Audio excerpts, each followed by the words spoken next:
এই সরকার যদি জুলাই হত্যাকাণ্ডের বিচার নিশ্চিত না করে ছাত্রলীগ যুবলীগকে মুক্ত বাতাসে ঘুরতে দেয় 2 বছর এই সরকার ক্ষমতা চালাতে পারবে না।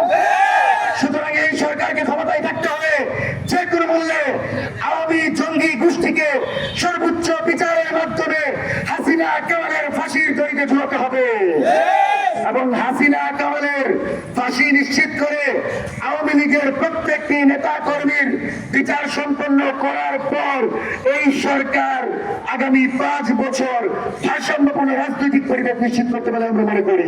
কাপলা পিলখানা মুদি বিরোধী আন্দোলনে যারা বাংলাদেশের কামার কুমার জেলে চাষের উপর আক্রমণ করেছিল সেই সন্ত্রাসী বাহিনীদের বিচার ছাড়া বিএনপি সরকারের কোনো সমর্থন নাই। যদি এই সরকার টিকতে চায়, যদি এই সরকার জনগণের মেজরিটি পাওয়ার পর জনগণকে মূল্যায়ন করতে চায়, এই সরকার শহীদ শরীফ ওসমান আলী হত্যাকাণ্ডের বিচার নিশ্চিত করবে।